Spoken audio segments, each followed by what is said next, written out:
Hey everyone, welcome back. It's been a few weeks. I'm excited to be back here in my kitchen teaching you stuff week in and week out. I was on vacation. This is the first vacation since the pandemic hit. Much needed. We got our much needed rest and I am back. Little update to the channel. We're going to be doing YouTube videos once a week now. Part of going on vacation was figuring out what's working, what's not working, what motivates me, what doesn't motivate me, and I feel like I could put out the best video possible once a week. We're going to try and focus on making sure that we have really quality stuff.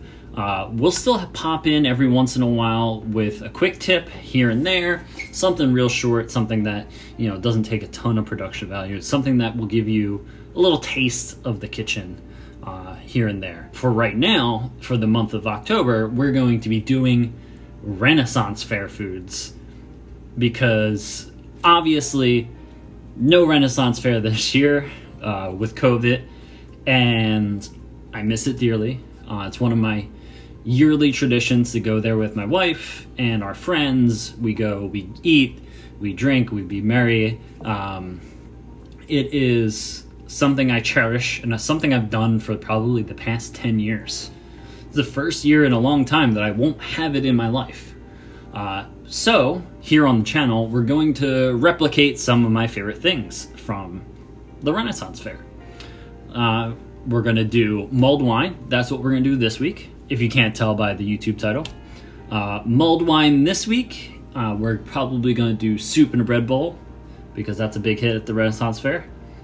We're definitely going to be doing turkey legs because personally, I don't like eating the turkey legs that are at Renaissance Fairs. I think I can do better. So that'll be a week. We'll do turkey legs. We're also going to do apple pie. So all fall related, all very Renaissance-y, Renaissance Fairy. But I look forward to putting out those videos that hopefully you enjoy. So with that said, let's dive into what we're making today, and that is mulled wine. What better way to cook all these wonderful things than to have a cup of mulled wine in your hand while you're doing it? So let's get started. Here's everything you need. First and foremost, you need wine. Something sweet and red preferably. Don't overcomplicate it. Just look on the label and find something that's under that description. Also need cognac to up the booziness. This is a cold weather drink, so the cognac is going to help warm your insides. We also got some vanilla extract. I found these blood oranges at the supermarket, some lemons, pot of star anise, cloves, a grater, and some whole nutmeg, sugar, and cinnamon. I didn't use cinnamon sticks because I dropped them down my basement stairs. This recipe is really frickin' easy. You're just gonna combine everything in a big pot and bring it to a simmer.